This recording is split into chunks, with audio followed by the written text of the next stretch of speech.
قادریتوں میں سے جو ہے نا اصلاح کر کے لے کے آؤ، ایڈٹ کر کے لے کے آؤ. کئی کتابیں بابا نے لکھی مگر وہ جن کے نام سے تھی انہی کے نام سے ہے، ان کے نام بابا کا. اور بابا نے ایک اور کتاب لکھی پیام السلام کے نام سے، اور بھی ایک دو کتابیں ہیں، مگر جنرلی بابا نے ویسے تعلیف نہیں کی ہے مگر کئی تعلیفوں میں مدد کی ہے.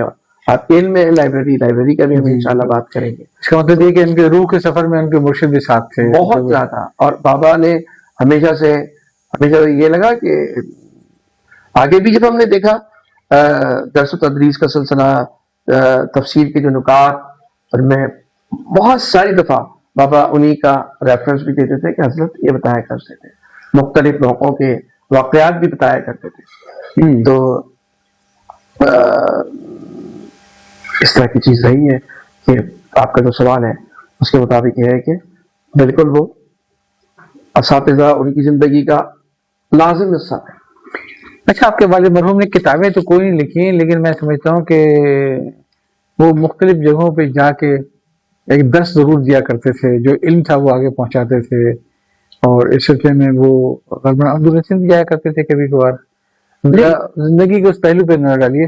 جی، بابا کا اگر آپ کے علمی سفر اور ملاقاتوں کا سفر، روحانی سفر اگر دیکھیں تو ممالک کی اگر بات کرتے ہیں پاکستان سے باہر، تو ہندوستان، سعودی عربیہ، عراق اور ٹرکی، زیادہ تر ٹرکی اور پھر ہندوستان، کیونکہ ہندوستان میں ظاہر ہے ہمارے دنیال پیسے بھی ملنے جانا آنا ہوتا.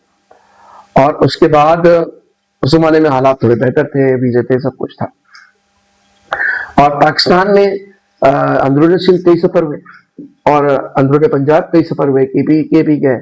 اور میری خوش قسمتی نہیں ہے، اور بھی بیٹے بابا کے ساتھ ہوتے تھے مختلف اسفار میں، مگر زیادہ تر میں بابا کے ساتھ رہا اور اس میں سیکھنے کا، دیکھنے کا، تربیت کا. آئی ہوپ پاکستان کی حد تک. ہاں، ترکی ورکی نہیں لگے گا ان کو. میں ٹرکی 3 دفعہ گیا ہوں. اچھا، یہاں میرے کو چھوڑ ہوگی. نہیں، 3 دفعہ گئے ہیں، اور 2005 میں، 2006 میں اور 2009 ٹرکی گئے ہیں. اور راستے میں 2 دفعہ ہم نے، ایک دفعہ 5 میں اور 6 میں عمرہ بھی کیا.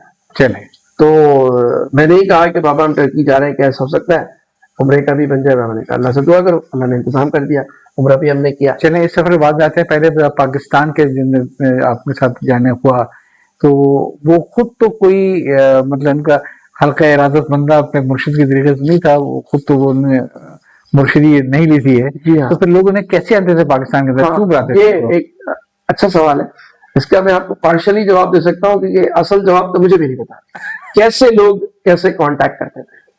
تو میں بابا سے یہ کہتا تھا، اور بابا اس پہلی مرتبہ جب بابا سے سنی یہ بات مجھ سے کہ جو خطوط کا تبادلہ اور لوگوں کی محبت اور پھر لوگوں میں ذہن میں ہونے والی تبدیلی جو میں آپ کو عرض کروں گا کہ کس لیول تک ہوئی ہے، تو میں یہ کہا کرتا تھا کہ بابا آپ کی جو محبت ہے نا لوگوں سے، وہ اویسی ہے.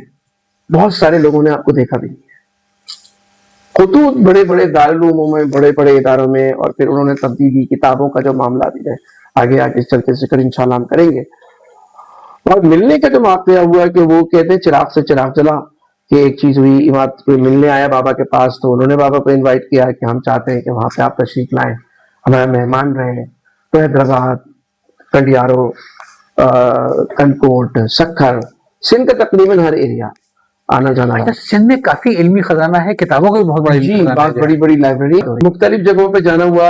سندھ میں اور پنجاب میں بہت علمی خزانے ہیں، اور سندھ کے اندر کئی گھروں میں اور کئی مدرسوں میں بڑی بڑی اور میں نے ایسے بھی دیکھے وہاں پہ ٹنڈوا رایا والے میں اچھا مدرسہ ہی ہے جو ان کے شیلفوں کی شیلفیں بھری ہوئی تھی ان سندھی کتابوں کی، جو کہ عربی کتابوں کی جو انہوں نے لکھے تھے سارے وہاں پہ.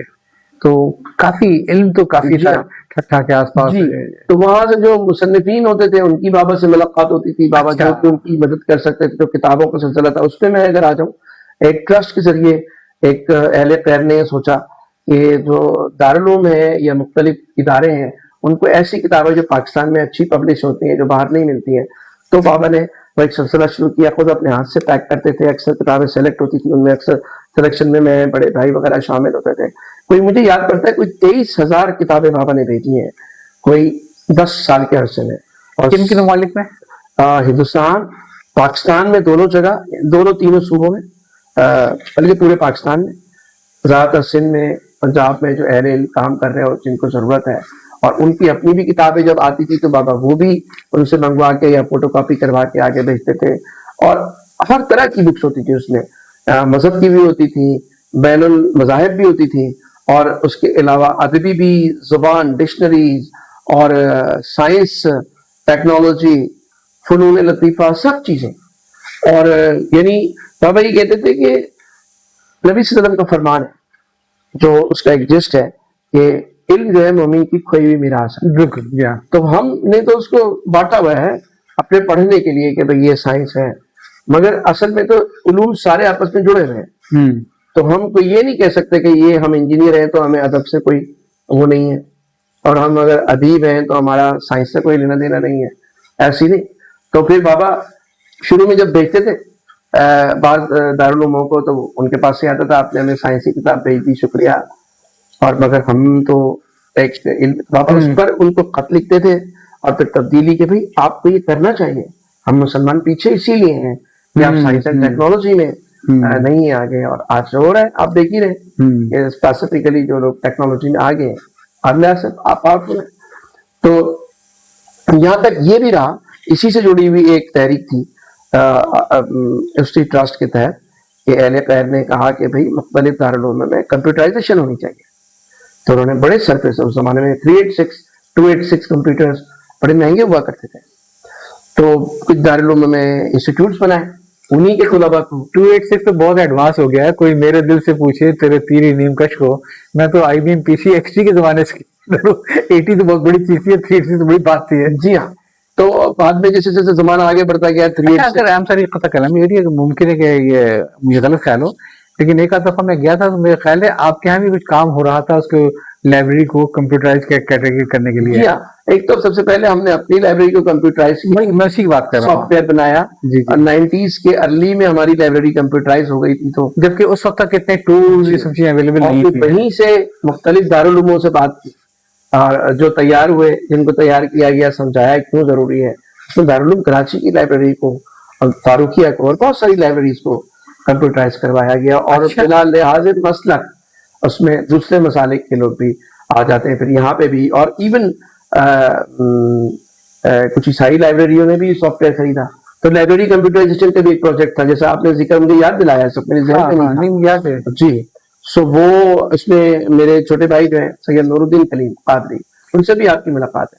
تو وہ کمپیوٹرائزیشن کے ایکسپرٹ ہمارا سافٹ ویئر اس زمانے میں، تو وہیں سے مین کام انہیں کا ہے. رافع بھائی کی بھی پلاننگ اس میں ہے، تھوڑا بہت میرا. یہ جو اتنے مدارس میں وہ آپ کا کمپیوٹرائز سافٹ ویئر چلا، تو اس میں کوئی انٹیگریشن بھی ایسی ہوئی کہ اگر فرض کے دارالعلوم والے دیکھنا چاہیں کہ اور کون سے مدرسوں کی لائبریری میں کون سی چیزیں پڑھی ہیں، یا وہ آئسولیشن میں ہر ایک اپنا ڈیٹا بینک کرا گیا؟ نہیں، اب تو انٹرنیٹ کے تھرو کر سکتے ہیں، مگر اس وقت انٹیگریشن وغیرہ تو نہیں ہوئی تھی. مگر یہ ضرور تھا کہ اس سافٹ ویئر کے اندر سرچ بڑی ایکسہاسٹو تھی کہ آپ کسی بھی طریقے سے سرچ کر سکتے. جو میری اپنی لائبریری ہے جی ہاں، دارالعلوم کراچی کی بھی 1 لاکھ سے، تو ان کے لوگ یہاں پہ آیا کرتے تھے، پہلے ٹریننگ لیتے تھے. نہ صرف یہ بلکہ اکاؤنٹس اور کئی چیزیں ہیں. اگر میں اس تفصیل میں جاؤں گا تو یہ ہمارا سیشن لمبا ہو جائے گا. اور اسی میں ایک اور چیز بھی جڑی ہوئی کہ پھر اس زمانے میں، ابھی تو عام مل جاتی ہے نا حدیث کی سافٹ ویئر، قرآن کے سافٹ ویئر سرچبل سیڈیز مل جاتی ہیں. تو اس زمانے میں پروپرائٹری رائٹس ہوتے تھے اور $100 $200 اس طرح کی ہوا کرتی تھی. تو وہ وہ جو اہل خیر تھے، اللہ تعالیٰ ان کی خبر کو نور سے بھرتے، ایک بھائی حیات بھی ہیں، انہوں نے کیا ہی کام. تو ان کے سرفے سے خریدے اور مختلف دارالعلوموں میں یہ سافٹ ویئر لگائے اور ٹریننگ کے لیے بابا مجھے لے کر گئے. ہندوستان بھی شامل ہے، ہندوستان کے بڑے بڑے ادارے، پاکستان میں بھی، اور ایون ترکی بھی ملاقاتیں رہی. ترکی میں کمپیوٹرائزیشن تو نہیں، وہ ملاقاتیں رہیں. کچھ دوست چاہتے تھے بابا کو بلائیں اور علمی حوالے سے، روحانی حوالے سے استفادہ کریں. اور وہاں ایک ہمارے اس میں زیادہ کمال آپ کے بھائی کا تھا. اس میں یہ کمپیوٹرائزیشن کانسیپٹ، کمپیوٹرائزیشن میں میرے چھوٹے بھائی اور بڑے بھائی ان کا زیادہ رہا. اور مگر جو ٹریننگ دوسری رہی ہے حدیث و سافٹ ویئر وغیرہ میں جو جانا ہوتا تھا اس میں میں تھا، اور ترکی وغیرہ بھی جانا میرے کو. وقت کے ساتھ چیزیں کافی بدل جاتی ہیں. اب ظاہر ہے کہ ایپس آ گئی ہیں، اسلام 360 آ گیا، ایسا کچھ آ گئی ہے. تو آپ لوگ کا جو کمپیوٹرائزیشن کا جو کانسیپٹ تھا